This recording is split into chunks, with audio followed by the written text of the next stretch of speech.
Thank you for joining us on this episode of Sports Bets for Free. My name is Scott Jenkins, your host, just a local sports bettor here in Phoenix, Arizona.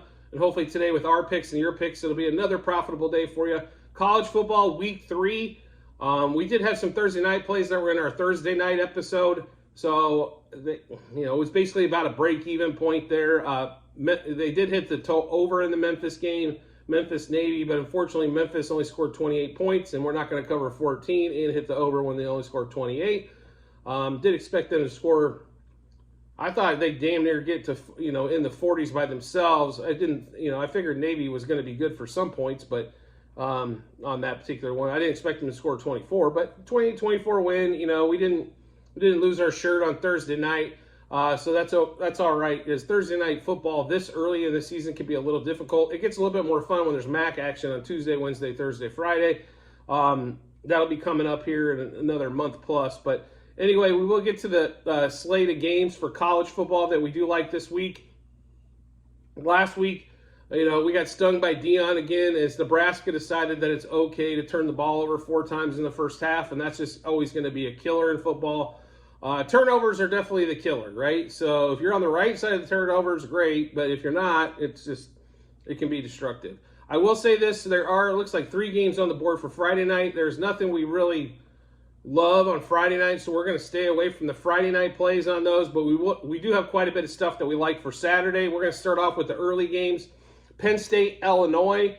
We do like Penn State here. It is in Champaign. Total right now, 14.5, 48.5 total on that particular game there. We do like Penn State. We like Penn State in the game. Penn State minus 3.5 first quarter. Penn State minus 7.5 first half. We also like the over in this game as we think Penn State's going to put up quite a few points here. So the over total, over 9.5 total first quarter, and over 24.5 total first half. And then we also like Drew Aller. That line was over 239.5 pass yards at Caesars a couple days ago, and then all of a sudden it came off the board. So make sure you do check that out if you're looking for player props for college on that particular one there. Next game up for us that we're into is going to be Kansas State, Missouri. This line has been moving all over the place. There is a ton of K-State money, and still the line seems to come down. As not like 90+% of the tickets, which always makes me a little bit nervous as the book doesn't lose that often, but they did get crushed last week against Colorado. I think they're getting beat up here again today. We do like K-State minus the 4.5, K-State minus 0.5 first quarter, K-State minus 2.5 first half. We also like the over in this game as well. K-State over 9.5 total first quarter, K-State Missouri over 23.5 total first half, and then the over 48 for the game is where we got all of those plays. It's still 48 currently. That line hasn't moved.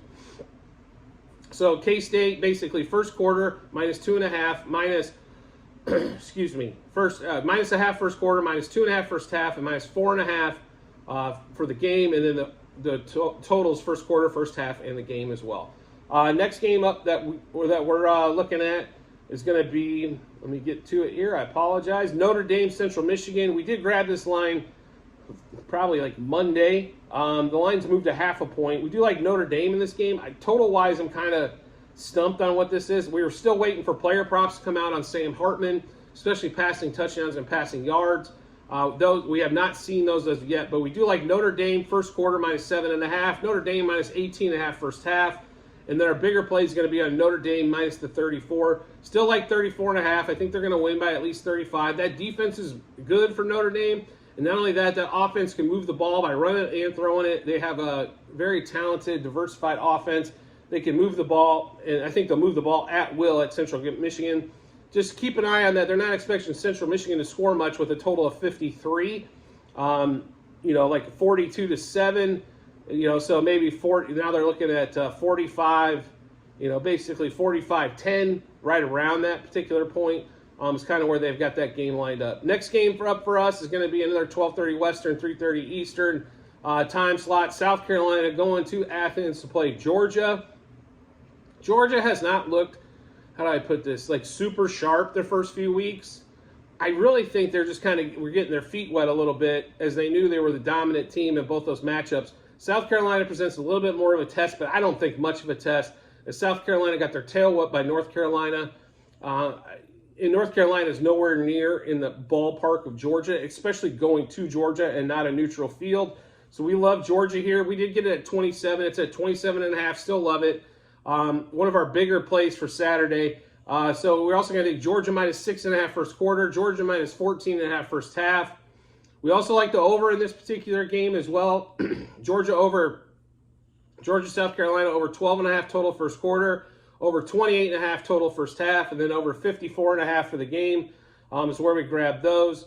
It's currently still sitting at 54.5, so a good opportunity to bust back in if you like the totals there. Carson Beck, we're looking for some passing props on Carson Beck because I think they're going to throw the ball a little bit more this weekend as well. So make sure you do check the Google Sheets because we will have a couple, I'm sure a few more bets. It's only Friday morning, and these games are obviously Saturday morning, Saturday afternoon, and evening. So we might have a couple more plays that we sneak in there as well. Next game up for us is actually North Carolina, Minnesota, same time slot. In North Carolina, Minnesota offensively is extremely challenged, and I think that's going to be your problem with North Carolina. That line did move. We liked it at 7. We didn't want to see it go to 7 and a hook, and guess what it did? It went to 7 and a hook. But we do have just North Carolina, no totals in this game. North Carolina minus 2.5 first quarter, North Carolina minus 4.5 first half, and North Carolina minus 7 for the game. Next game up for us is going to be Oklahoma-Tulsa. I cannot believe this line is still only at 27.5. I know Oklahoma struggled to score a little bit against SMU. I don't think that's going to be the case here. I do expect Oklahoma to come out and bring the whooping stick as it is an in-state supposed rival on that one. Oklahoma minus 26.5. It has moved a point to 27.5. Oklahoma minus 6.5 first quarter. Oklahoma minus 17.5 first half. We do like the over here as well. On this particular game, it's at 60. It's still at 60. So we like the total over 60 in that particular game. We also like the total over 13.5 first quarter and the total over 30.5 first half in that Oklahoma game. Again, going against the Brazen Tulsa Ball Club. I tell you, a real interesting game, though, to play might be Iowa minus 28.5 against Western Michigan, and the total's at 42. I think that one's a pretty fun one just to, as you look at totals and covers and stuff like that on that particular game there. Next game up for us is going to be one of the bigger games of the weekend, on at least by name recognition. Washington, Michigan State. If you have watched Washington with Michael Penix Jr., oh my God. I think they're going to wax the field with Michigan State. And with all the stuff going on with Michigan State right now with Tucker and everything, I think this is a spot where they can really take advantage of a program that's in disarray, so to speak. Washington minus the 16. We also like Washington minus 3.5 first quarter and minus 9.5 first half.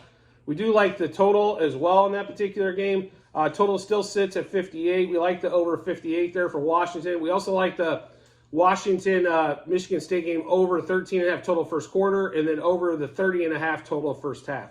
That first half line's a little big, but I think the book's anticipating as well as most everybody is Washington's going to come out and put the hammer down in the first half and might throttle it down a little in the second on that particular one. So Washington is what we like there.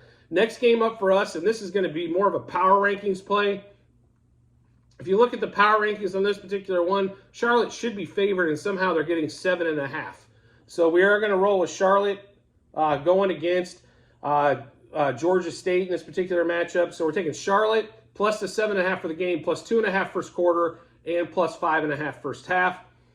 Next game up for us that we also think is kind of a little off wise, excuse me, is going to be Syracuse at Purdue. Syracuse minus 2.5. I'm a little confused on how they're not like minus 5, to be really honest, in this particular matchup on that one. So that's kind of what there's definitely a couple value plays with Syracuse and Charlotte on this particular one here. But we do like Syracuse minus 0.5 first half, and that or first quarter, I'm sorry, and that is plus money. Syracuse minus 0.5 first half, and then Syracuse minus 2.5 for the game on that particular one there. So basically, just to give you a heads up on the games we're looking at, the K-State, in the Missouri game, we like the basically K-State all the way through and the over. Penn State against Illinois and the over. Notre Dame, just the game, we like them first quarter, first half, and game. Georgia against South Carolina, we like Georgia and the over. first quarter, first half, and game. Oklahoma against Tulsa, same thing. We like Oklahoma in the over first quarter, first half, and game. Washington, same thing. We are going to be looking out for some Penix passing props for sure in that particular matchup. So we do like Washington, first quarter, first half, and game. And the total over first quarter, first half, and game. North Carolina, we like the game of North Carolina. The total we stayed away from, first quarter, first half, and game. Charlotte, first quarter, first half, and game. And Syracuse, first quarter, first half, and game. Bets for, like I said, we'll probably have a few more bets. So make sure you do check out the comment section on this episode, as you will see a link to the Google Sheet. There are 4 sheets in the Google Sheets, and I'll run through those with you quickly. Sheet 1 is going to be football last year. Sheet 2 is baseball this year. Sheet 3 is going to be football this year, and that's where you'll find all these college football bets for week 3. And then sheet 4 is a few futures that we already have placed on the NBA. So we wanted to make sure we got those down for you guys to see as well. So make sure you get a chance to check those out when you got some time. Also, you can see what we've done football all season long as well. So you can, like, if you wanted to check out how we did Thursday night. Thursday night was fine, except for the Eagles decided to give up that late touchdown and didn't cover the 6.5 or 7. Other than that, pretty good night overall, as almost all the props hit. Justin Jefferson, Devontae Smith, the team total for the Eagles hit. Swift anytime touchdown hit. Cousins smashed his pass yards, and Hawkinson got his receptions and yards, and then of course Swift smashed his rushing prop total. So not a bad opening night. Definitely better than last Thursday night. When it comes to the NFL. We'll also have an NFL here episode shortly to go over all of our bets for the NFL, as there are quite a few of those as well. So make sure you do get subscribed and get notifications to the channel. As soon as we drop stuff, you'll get it, and then you'll be able to match them up with your bets, and hopefully give you a ton of confidence heading to the betting app, betting window, to make all the money we possibly can for the weekend, and of course for every day. So, because this is a long-term play for us, not short-term solution. So sports gambling, if you look at it season-wise, you can definitely be profitable, but staying disciplined is the key, and not chasing. There are going to be bad weeks. There's going to be good weeks. We just need the good weeks to outlay the bad weeks and end up profitable at the end of the season. So that's the whole key to this. So make sure you do, like I said, get the subscribe to the channel and get those notifications so you get the information way early to give you plenty of time to make your plays. We do appreciate everybody's support of the show, and I look forward to seeing you on the next episode.